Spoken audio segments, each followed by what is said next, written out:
Hello, everyone. I'm just making my adjustments.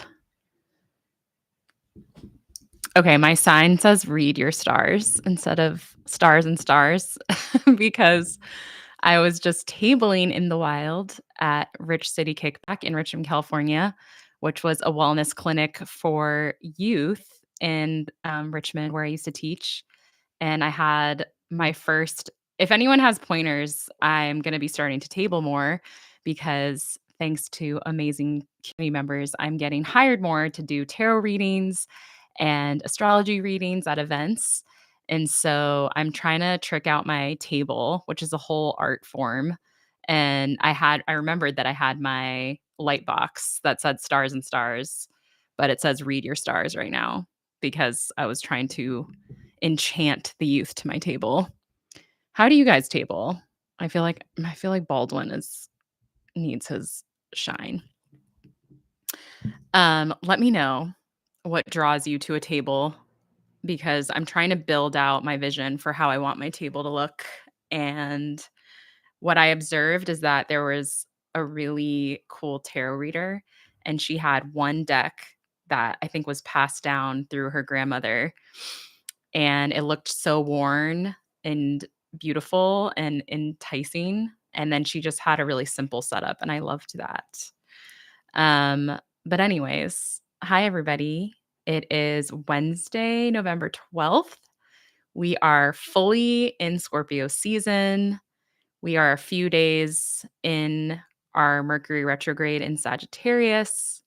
Today is a very active Mercury day because it is conjunct the planet Mars. And a lot of astrologers were saying that today was kind of the day of tension of the week, which I have not felt. So please in the chat, say hi, tell me who you are, tell me how your day and your Mercury conjunct Mars is going. I was thinking about how Mars aspecting a debilitated Mercury kind of mitigates it in a sense. This is just my own thoughts, subjective thoughts, but I think because Mercury is debilitated in Sagittarius, I like Mars on it because I feel like today I woke up and I just had the least avoidant day. So I'm curious how your days are, but I've been trying to find the perfect piece of wood furniture to make my first altar. Oh, I love that. I've been seeing so many beautiful altars all month. It started with seeing people's ofrendas for Dia de los Muertos and all the marigolds. And I love seeing how people make altars. And my birthday's tomorrow, and I'm throwing my first party in years at a friend's bottle shop. And we had a call today, just run through the to do list for Saturday.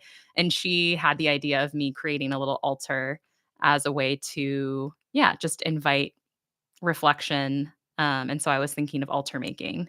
And I just was started the live saying that I'd done this community event in Richmond, California, and the woman in front of me was doing altar making. And it was such a cool station. She had like all these herbs and materials, and it was a nice vibe for young people because the shyer ones could just sit there and make their little altars without having to be. I feel like astrology readings are so intense. um, but anyways, thank you for sharing that. Hi to all the people who are joining. Feel free to say hello and drop a line. I was asking how people's day has been going because today is the Mercury conjunct Mars. And sometimes when Mars touches other planets, especially Mercury, because Mercury, after all, is a trickster planet, it is a quick planet. It is duplicitous in its own way, and it's in a debilitated sign of Sagittarius. And so my Mercury retrograde I was born natally with Mercury in retrograde, which is a question I have for listeners. If you have any planets in retrograde in your birth chart, do you observe that retrogrades are more manageable for you? Because I have Venus and Mercury retrograde in my chart, and a lot of significant events transpire during retrogrades for me, but sometimes I feel like the energy of retrogrades is familiar to me. So I'm curious if that resonates with anybody. But anyways, I was saying today so far my Mercury conjunct Mars has felt really good, and I feel like it's given me some horsepower, And I was thinking about this Mars conjunction mitigating some of the debilitation of Mercury because Mars helps us get things done, and that's how I felt all day. Like, I was just not being avoidant. I was knocking out all the emails, all the text messages. It did feel a little bit on one. Like, normally as a Taurus rising, I really like to have a balanced day. So I always make time for my morning walk. I'm very routine. I have like my gym schedule. I try and make some home cooked meals. And that was not how today went. Today was like me knocking business out, sitting at this computer in this chair, trying to get as much done as possible. So I wouldn't say it was a balanced day, but I would say it was like a Mercury conjunct Mars day where I feel like I was able to take on a lot of information very quickly. And what was someone saying? Hello, love to be here listening to your wisdom. Oh, thank you for joining. I'm not sure who you are, but you could be my mother. Or you could not be. That's a weird thing to say if you're not. Um, Yes, and so anyways, just that was the main, like, turbulence of astrology this week other than the fact that it's Mercury retrograde, and because I'm a natal Venus and Scorpio, conjunct Pluto, today is actually Venus conjunct Pluto for me, and it's all in the 7th house. And this whole week has been a series of close friends who I believe fall in the 7th rather than the 11th, calling in and needing a lot of support and needing a lot of connection. And, it's Mercury retrograde. So there's been like crises that are manageable though. Like one of my best friends lost her keys. And so she needed to crash at my place and was really worried I wasn't awake. And I was. It was all these like happy accidents that I think are very Mercury and Sag. Also, Sag is ruled by the planet Jupiter, which governs travel. And so I thought it was very apt that this was travel related.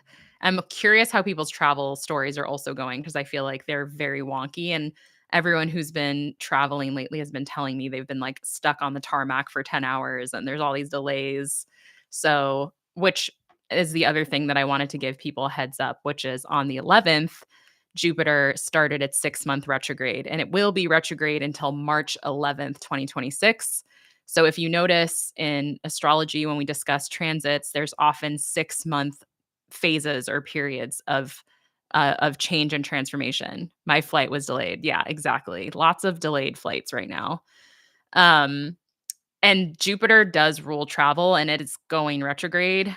I think what's helpful when thinking about retrogrades, because there's so much like blanket fear around retrogrades, is that it's a cycle where instead of going outward, we return inward.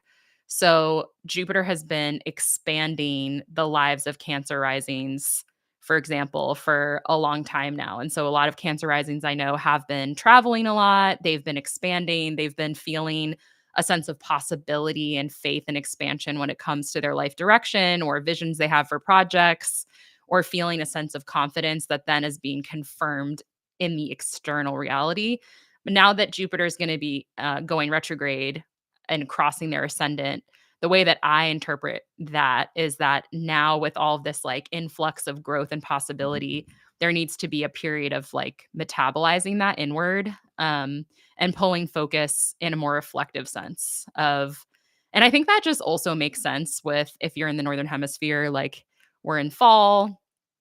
I think we talked a little bit about this last week, but the natural conversation between astrology and the cycles of nature, like we're all going within and we're retreating, and it's a really good time to take stock of, yeah, the ways that we often get a little bit swept up in the external and the momentum of our lives. And with the falls and with like the seasonal change, we're kind of invited inward to be reflective. And that's always a choice. I mean, you can go through this life completely avoidant and always in the mode of doing. And I think retrogrades are really important because they offer a different condition celestially that invites, yeah, something that's I think so essential to living a meaningful, aligned life. And the older I get, my Aries and North Node are conjunct in the 12th house.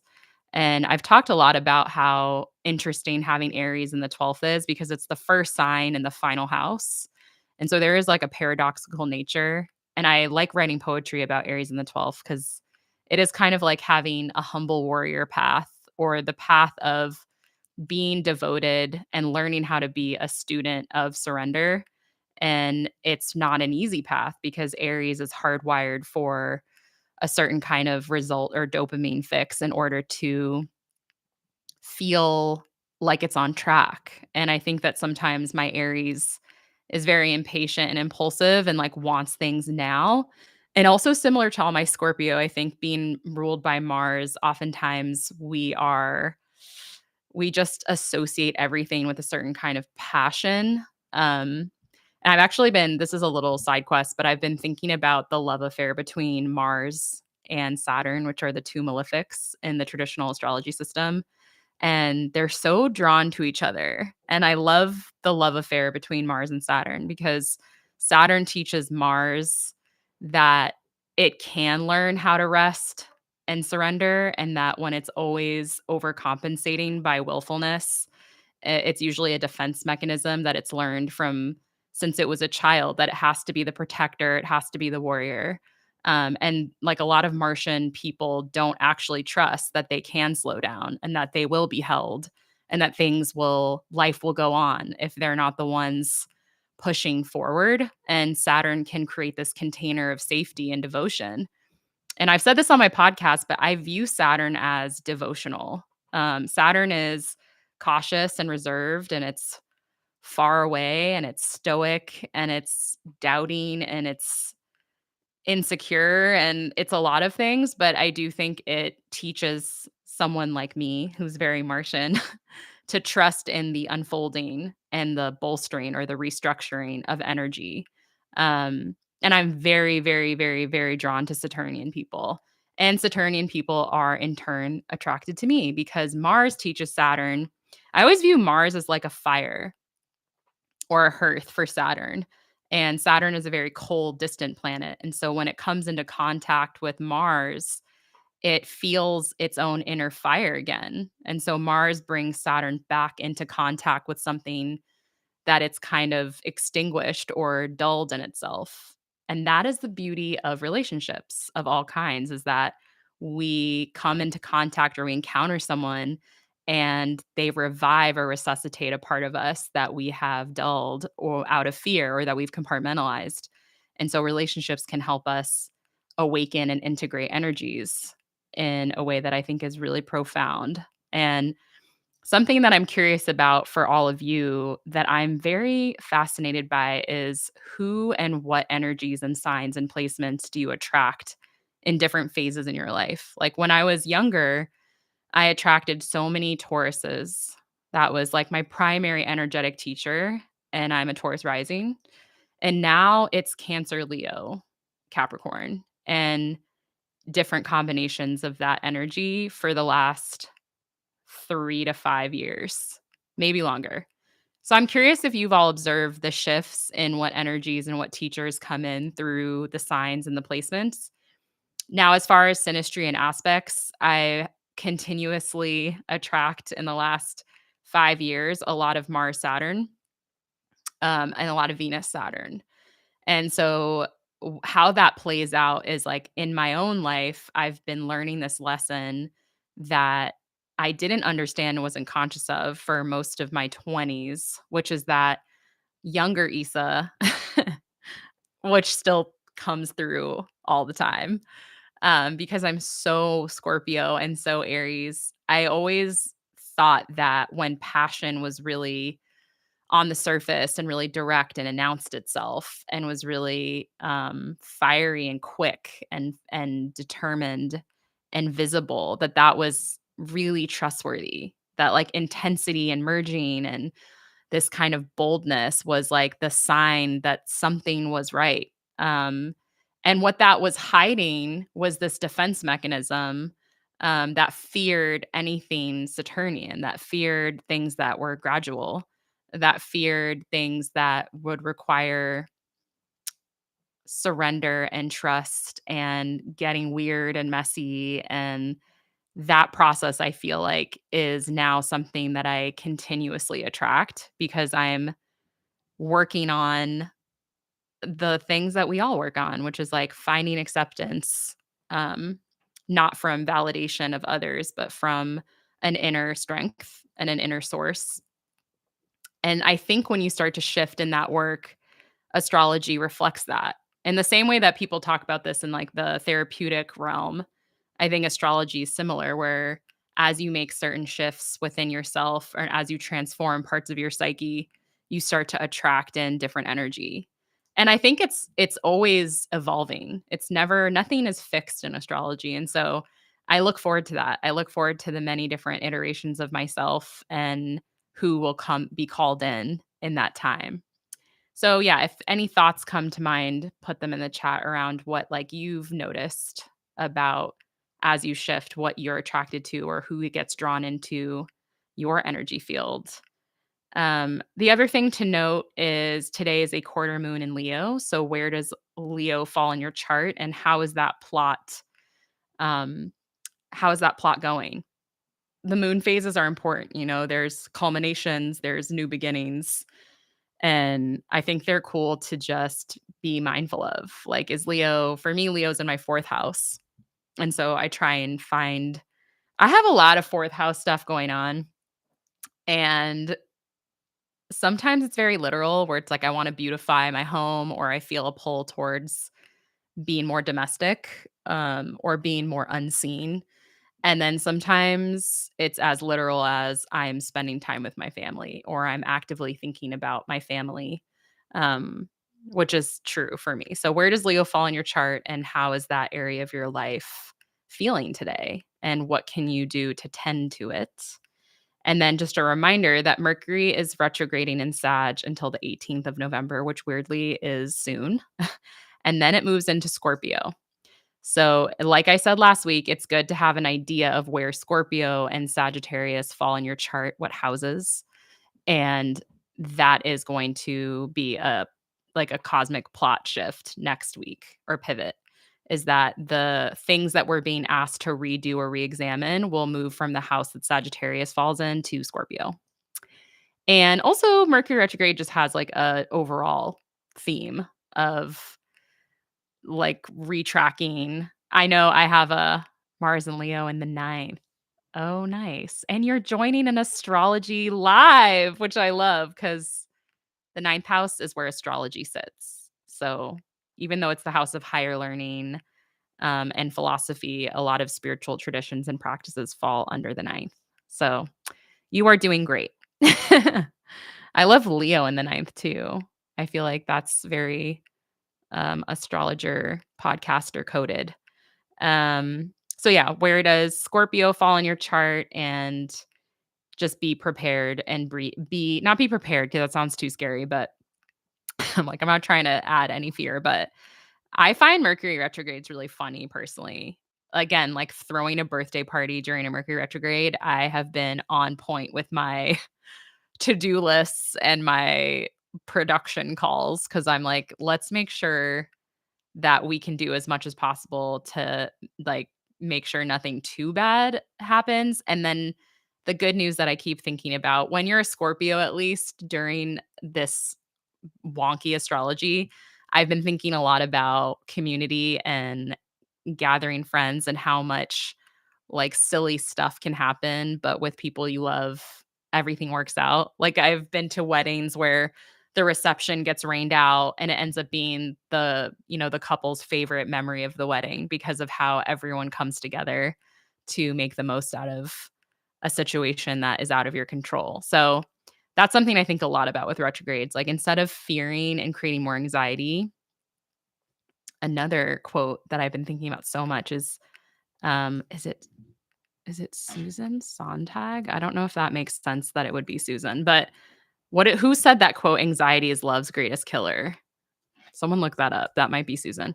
But I've been thinking about how anxiety is love's greatest killer, and I think about that when I think about how people approach retrogrades and they amplify this chaotic and anxious energy. And I think the best way to approach Mercury retrogrades is the opposite. It's like the happy mistakes philosophy of like, okay, The speaker blew out. Let's see how everyone's karaoke and acapella skills are. It's kind of like embracing the energy of spontaneity and improvisation because so much of life is super out of our control, and how we respond to it is the poetry. And we can't always respond to life and the surprises of life with that kind of positivity. I mean, that's something that really frustrates me, honestly, about people with a lot of Sagittarius is like the nauseating optimism. There's like a quote from James Baldwin around like this kind of posture of too much hoping, because sometimes hope isn't the antidote. Sometimes the antidote is a sober look, is Saturn. Right. So I don't want to be like put a smile on it because sometimes like when you think of, for example, like all of the SNAP benefits being taken by the government or the government shutdown or all of the things that are happening that are fucked up and are putting people in the hole. Anais Nin. Thank you. Okay, I was like, Susan Sontag doesn't sound right.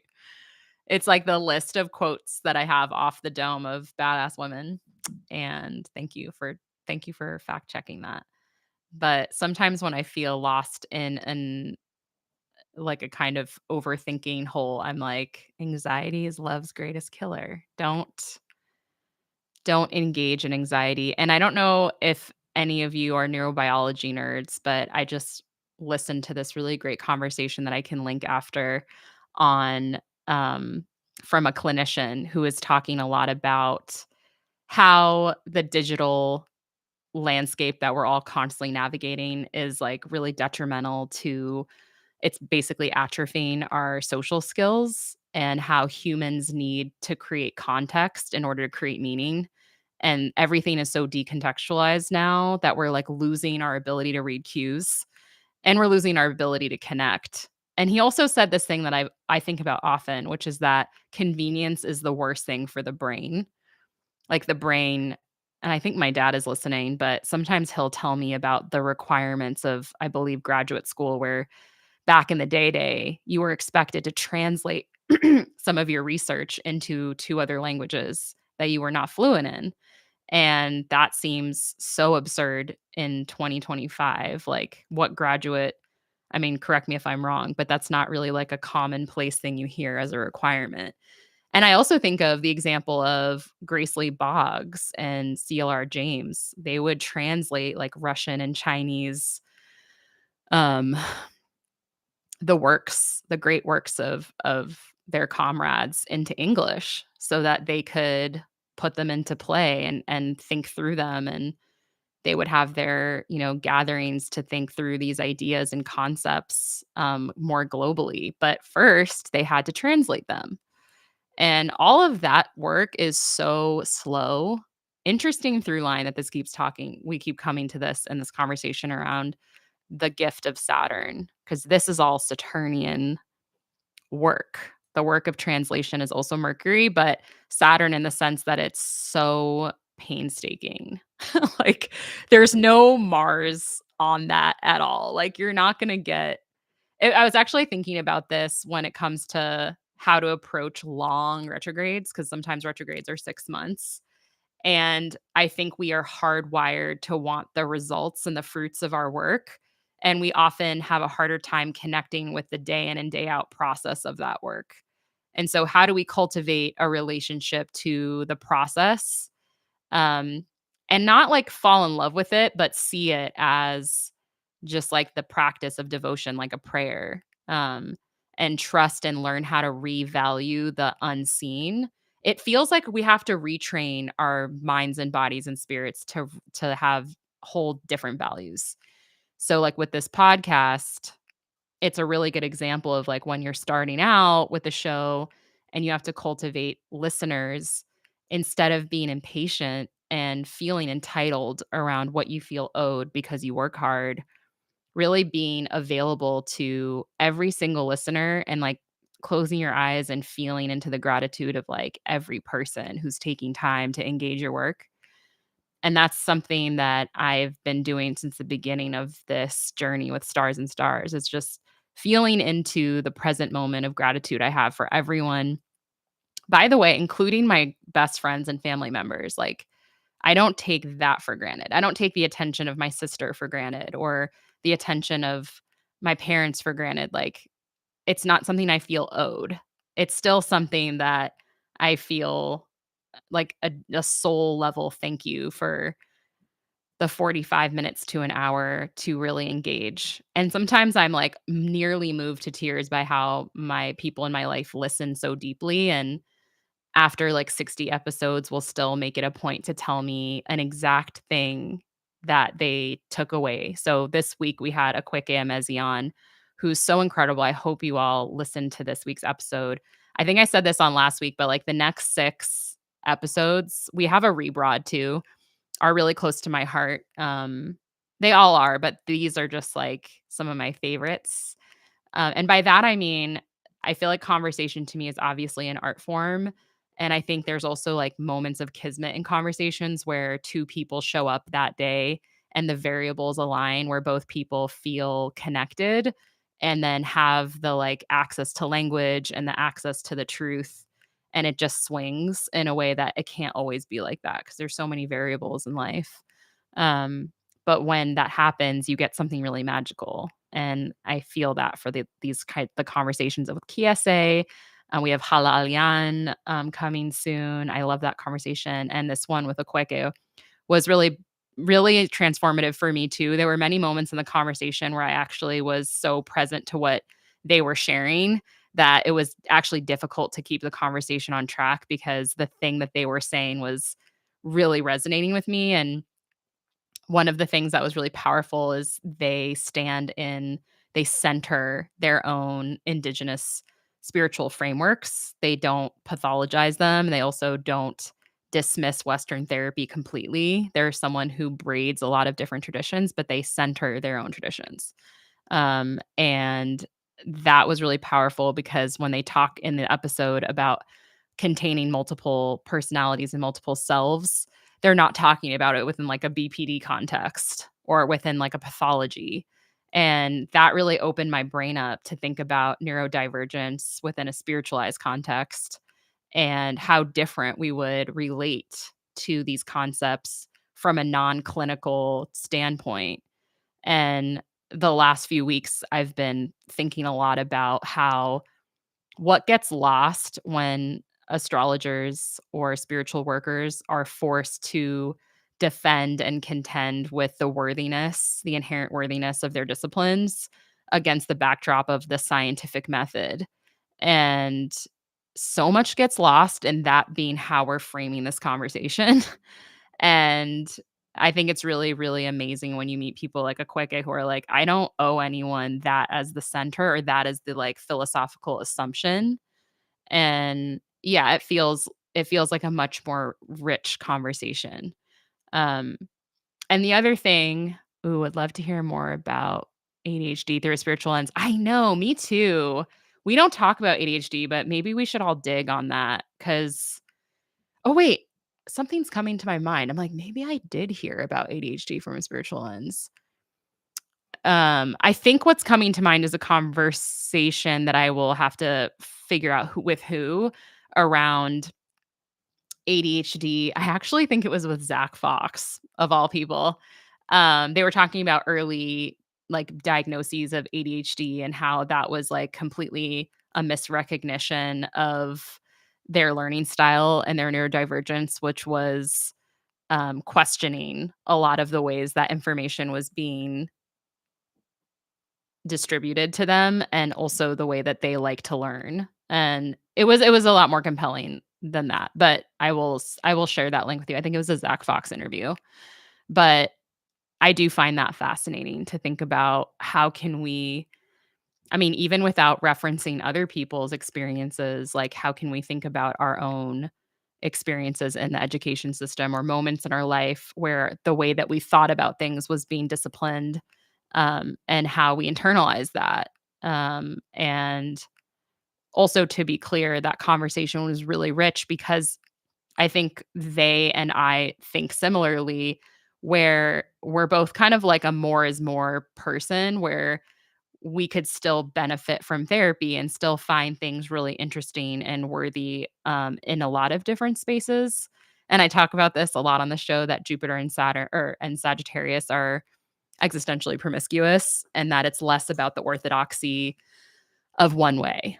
And it's more about celebrating pluralism or plurality of traditions.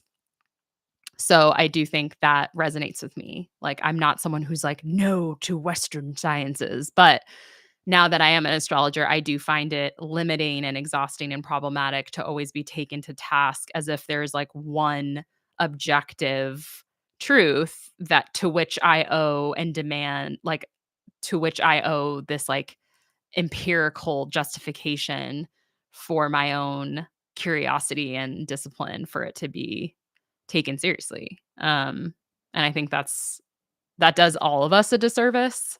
So the episode this week is really incredible. And another thing that I will just say subjectively that does not represent my team, but me is I think something I've struggled with in the journalism hosting space is this kind of infantilizing way that we talk about trauma, in conversations that get heavy, and, like, there's kind of this, like, kid glove approach when someone's opening up about trauma that they have so clearly worked through, and that doesn't I'm not saying that that means it's, like, completely reconciled, but you can tell that the person has created a sense of acceptance and safety or whatever words they would use, um, to be able to even reference it and talk about it, and I think even then, you can tell sometimes there's, like, this approach that hosts have where they're like, "Oh my g" it's like a, like, it's a paternalistic tone and approach to someone opening up about something difficult, and I think what that unconsciously, unfortunately, does is it once again stigmatizes talking about these things, and then it also associates talking about these things with this kind of, like, intense register of, like, "Aw," like, or this romantic muse thing, and I think it never just feels like something that we can invite into the conversation like a guest or a friend, as well as the other emotions. And I really loved that about my last conversations with Kiese and Akweke, Hala is coming, where, like, that's just not the tone of our conversation. In fact, there's, like, a lot of laughter, which I think for all of you who've experienced trauma, which is all of you, can relate to, and it's not humor is not just a childish defense mechanism, it's part of meaning making. And so I think that's something I'm proud of on the show is that we're modeling different ways to relate to hard things. And I think that's a Scorpio thing. I think that's a thing that astrology can invite of like, how do we talk about difficult things that we've been through that will always shape us and they don't end, but how can we talk about it in a different way? And how does that different way change a lot of other things about how we internalize or how we experience talking about those things. And that is like one of the biggest motivations I have with everything that I do, not just the show, is how do we make each other feel super comfortable talking about uncomfortable things that don't have to be? And then how can that transform us, the people talking about it, and then society at large, because I think that is the impact it could have. And I really want to have conversations more, like live conversations and different conversations about love and intimacy and kind of slow down some of the topics that we explore on this show and like really give them space to breathe. And I think I'm excited for moments and projects in the future where they're more, like, longitudinal. Oh my god, here comes Saturn again. I'm a progressed Capricorn sun, and it's becoming very obvious to me. But I am excited for projects where the cadence is, like, slow and, I'm a big fan of Esther Perel, and it's interesting, like, she'll be interviewed and talk about how she came to, one of her hypotheses after 10 years of research. And you sense that about her, that, like, the things that she's sharing have, like, truly been out of the respect of a practice, and that practice is her client practice that she does every single day. And so to think about the pattern recognition and the insights that she develops after 10 years working with couples is so impressive to me, and those are not insights you can manufacture. And I worry about the culture that we're in now that rewards certain kinds of presentation of information without actually asking important questions about like, but what is the methodology and like what is behind these. Like, I was talking to someone the other day about, like, I guess Vogue had an article that was like, "Having a boyfriend is embarrassing," and thinking about how I was giving the example of how I've read so many articles about how Gen Z doesn't have sex and how there's this loneliness epidemic, and I think we can all through observation see that things are shifting and like loneliness, or these types of like headlines resonate to a degree. But then I also worry about the consequence of those headlines. And again, this kind of internalization of like one headline and then that feeding into a reality that maybe was a lot more nuanced. And it's like if I'm Gen Z, I'm like, oh, I guess we're not having sex. And I just don't think that those headlines are very useful. And I think it's really important that we all are really critical and question what we read, because when we don't, we actually disregard our own lived experience or the experiences of the people in our lives and the observations that we're making. And we're like, I guess we're all anomalous and this headline is the truth. And so shout out to Esther for her rigorous methodology. And I view it again to tie it all back to my love letter to Saturn on this week, which I don't know why I'm so into Saturn right now because there's not a lot of Saturn happening in the skies. But my love letter to Saturn is that it's an act of care. And Saturn's, ruled Capricorn is ruled by Saturn. Its opposite sign is Cancer, who's ruled by the moon. And Saturn and the moon are caretakers. And oftentimes they caretake through acts of service. Um, and those acts of service aren't as obvious sometimes. They are, in the case of Esther Perel, they're like doing your research in a really methodical, careful, thoughtful way so that the contribution you make in your book is not only is not only accurate and truthful, but that the insights will actually be rich and pulling from the lived experiences of thousands of clients instead of 5. So bless. And I don't know Esther's chart. A lot of people have deep superstitions around sharing their birth time and their ascendant, and I'd love to have that conversation. I really want to convene a conversation about how birth times are a privilege and then also how sharing birth information is sensitive. And I always tell guests who can't be on the show because of that how much I respect that, and I would love to like have a roundtable discussion about it. Um, and I'm curious if any of you have superstitions about that or know anyone who does, because it makes a lot of sense to me. I feel like it's not just evil eye stuff, but yeah, I think if you're a public person, there's already this forced intimacy. And also, I don't know if I said this last week, but I just finished watching the docu-series on Juan Gabriel, and I really recommend it because this topic is discussed in depth and explored around the consequence of not just of fame, but of what fame distorts, which is this sense that people know you, which then creates like further and further forms of alienation from yourself. But anyways, it's 5:38. I'm going to see there's a few questions I didn't touch on last week that I'll end on.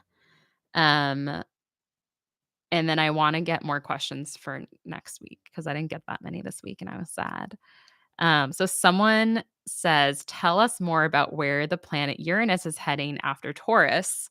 And so for a refresh, last week was like headline astrology because we had the full moon in Taurus. And then 2 days after, Uranus, the planet of great disruption and awakening, moved from its preview in Gemini back into Taurus for the 6-month culminating cosmic graduation of an 8-year transit. And then it re-enters the sign of Gemini April 25th, 2026, where it will stay until May of 2033. So this is a big transit, meaning long. And next week, I want to talk about Saturn and Neptune moving into Aries, which is also really significant. But there's a couple things that come to mind with this shift or handover is that Uranus does not, it's super strange in Taurus. Like Uranus is one of the modern co-rulers of Aquarius. It's quick, it's subversive, it rules technology, and it's like the rebel. It's trying to shake things up and get weird for an important reason, which is tried and true can be really harmful, and it can, I always say, it can calcify us in really dangerous ways where I always use the example of like the tenured professor that doesn't retool their curriculum, and you're like, come on, like times have changed, so how are you reflecting that change in the reading list? And what is the consequence of not doing that is that your students are not prepared to engage the current society. You're giving them old tools to understand a new world. That's where Uranus comes into play. Uranus is like, we need to update the tools and we need to reflect the times. But Taurus is a fixed earth sign. So it's pretty resistant to radical change, and it will do it, but it likes to create a sense of safety and security in order to feel resourced for a big change. And Taurus and all the fixed signs, when they go through a transformation, it's a total transformation. So, a lot of fixed signs, it's common to see them do a full body transformation, whether that's plastic surgery as an extreme example, or they'll completely change their physical appearance in their lifetime. And that will be a complete overhaul. So, fixed signs typically don't do things halfway, like the mutable signs, which are comfortable with micro changes. And they teach the fixed signs that it doesn't have to be all or nothing, it can be gradual. So, it's been tough. Uranus and Taurus has been, for a Taurus rising, revolutionary. I've gone from someone who really resists change to being someone who not only welcomes it, but initiates change. So, in that way, it's been amazing. But Uranus is much happier in Gemini. Gemini is ruled by Mercury, another very fast planet that has that kind of like trickster, playful energy, and I think Uranus is in Gemini is gonna come with a lot more conversations. It's not about conversations, but a lot more implications around AI. You have Uranus governing technology in a fast air sign like Gemini. We're gonna continue to see changes in how information is distributed and how we relate to technology. So you're gonna see a lot around, and I think the timeline of life is gonna speed up tremendously. We know that the kind of pacing of technology is exponential, and in an air sign like Gemini, it's going to quicken. So I think we're gonna need to conjure our own capacity to slow things down, mentally.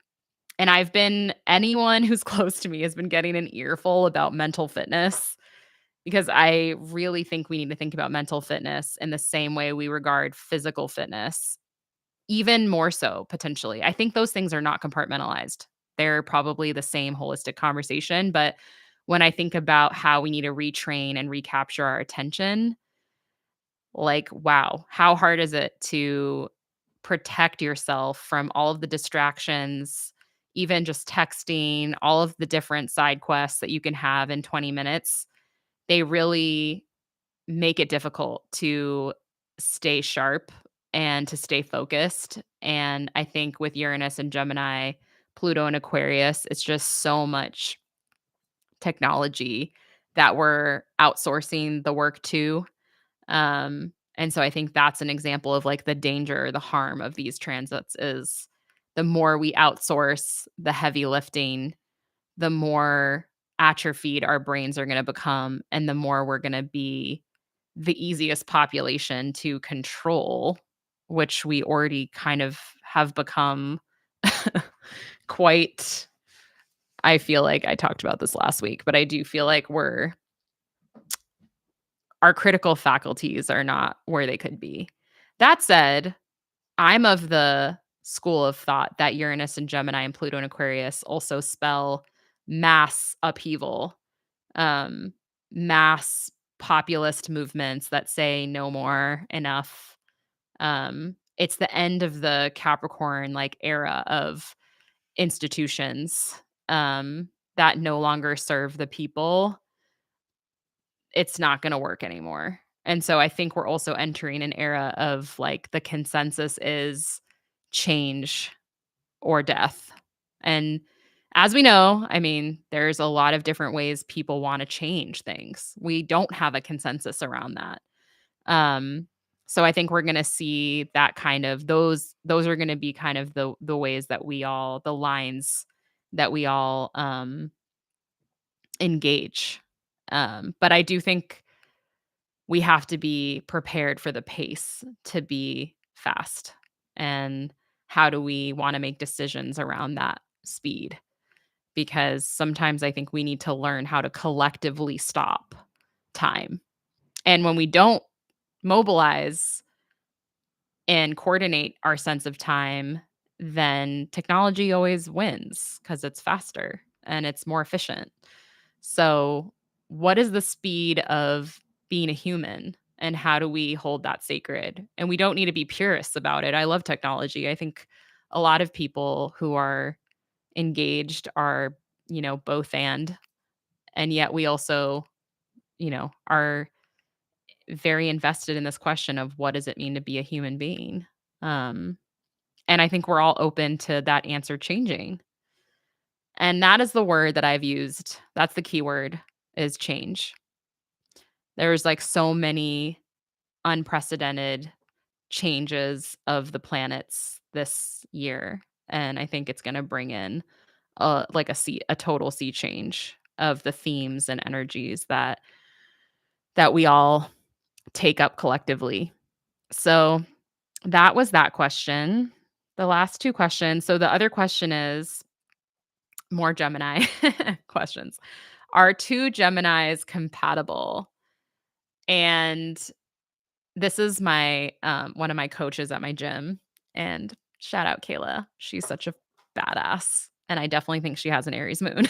um, Yeah, I mean, I like 2 Geminis together. I think that Gemini is such a vilified sign, and I think it's a sign that everyone thinks is just, like, two-faced and fickle, and that is completely not Kayla's energy, and I think that I don't know why I'm saying her name, like, this should be way more anonymous. I'm so sorry, my Aries moon is getting the best of me.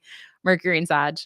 Um, I think that, like, Geminis have a shorthand of understanding each other, and I think the erotic for Geminis, no matter the placement, if it's Mars, Venus, Moon, Sun, is conversation and, like, a certain kind of shared curiosity and spirit of curiosity, and I think it's really hard for Geminis to sustain attraction if that spark isn't there. It's like intellectual or conversational tennis with a Gemini where it's going back and forth, like the ball's getting hit back and forth at a pace. And I think it's a boner kill for Geminis when someone doesn't throw the ball back. And I think it's a really different, like, it's not fencing. Like, fencing is more scorpionic. I think Gemini is tennis. And so I think two Geminis, obviously, if I only know their sun signs, I can't speak deeply about compatibility. But on the surface of things, I would say that is a green light for me. I think the only thing with, like, dating your exact sign is humans benefit a lot from difference and contrast, and I talk about this often with aspects in astrology that I like seeing squares because squares, for me, create a foundation of growth because frustration leads to a need to explain ourselves, which then leads to, building our capacity for empathy. And sometimes, like, the attraction can grow so quick not can grow, can feel so immediate when you share a certain way of being with someone, but it doesn't necessarily stand the test of time. So I think there's, like, different types of compatibility. There's the compatibility that's, like, on-site, like, you meet someone at a party, and you're talking the whole night, and there's this, like, legendary ease, but that compatibility might not speak to the long haul, like, what it will be like if you go through hard things or how that compatibility will mature in age, and then sometimes and you hear this all the time, 2 people who meet at a party who, like, have a strong repulsion for each other can grow to become great friends, can even, like, eventually get married. So, I think there's something to be said about, yeah, different types of compatibility. I don't know if that resonates with anyone in the chat, but I definitely have experienced that where, like, someone you get along with really quickly doesn't end up enduring. It's almost like there's not enough tension or there's not enough, um, difference or something or contrast. And you kind of it's interesting. I think it's so cool that humans seek that. Like, there's some part of us that wants to learn and grow and be challenged and be inspired in our relationships, and I think that's really special. And then I forget if I answered this one already, but it's do you use birthplace or current location for solar return? I think I did answer it last week, but it is my birthday eve, and I've been thinking a lot about return charts. And because I think I already answered this, what I will offer is that we also do planetary returns. And I just mapped out my Venus return, and I've never done that before. And your Venus return kind of gives you a forecast. It's a predictive tool that can give you insight into your relationship patterns and themes and your financial patterns and themes for the upcoming year. So, because I'm about to celebrate my birthday, I'm doing and calculating all of my solar return charts, and I think they're really cool. Like, I'm somewhat new to using them in my own life and my own practice. I've only been doing it for a couple years, and so I do find that the current location feels more resonant for me, but I always map out my birth location, and I keep both in mind. And I think it gets really difficult sometimes with astrology, with prediction techniques, because you can start to question, is this putting some idea in my mind that I'm now trying to live out in an unconscious way? So I try and sometimes I like doing prediction techniques after so that they can like prove or disprove something, as opposed to I just like to hold things loosely so that I don't try and confirm the prediction, because I think that gets a little bit weird. I think that's just like a psychological thing that we all do when someone tells us something bad's gonna happen on Thursday. All day Thursday, we're like, "Is it gonna happen now? Is it this?" So I don't wanna relate to astrology in, like, a literal way like that, because I think the skeptics and critics of astrology, I think that's, like, a really valid point they have of, like, confirmation bias and also just not, like, not having agency or not empowering yourself to be the main, like, act not the main, but an actor in the constellation of subjects. And so I think that I'm someone who believes that we're one of the agents of many, but not to use astrology to take yourself out of that equation. You don't wanna do that. It's just especially with your astrologer, don't give them, like, the ultimate authority on making meaning out of your life. I think it's just, that's too much power, you know? Be careful. Be careful out there. Well, this has been a wonderful weekly live. I ended up being very pro Saturn. Maybe next week I will pick another planet to love on, because I am actually mostly Martian and Venusian. So maybe I'll do a love letter to Venus and or Mars. And I also was thinking of potentially inviting guests on soon. So like having some of my astrologer friends join. And so look out on Instagram, because maybe I'll have some questions that you can ask, or if you have ideas for these lives, that would be fun for me to know. Like, if you want me to do games or have guests on, or I'm so open, I'm so down to try stuff. That could be really cool. Or if you don't want another astrologer on and you want like a skeptic on or something like that, just let me know. And yeah, embrace the humor. Tell me how Mercury retrograde gets on. You can always leave a comment. We've been getting more comments on YouTube, and it means so much to me. So please leave a comment. Um, there's only so many people that are going to join live. So I am equally as jazzed by the people who watch later, in the spirit of gratitude. And I will try my best to respond, because I've been doing that. Also, be sure to listen to this week's episode. Akwaeke Emezi, incredible author.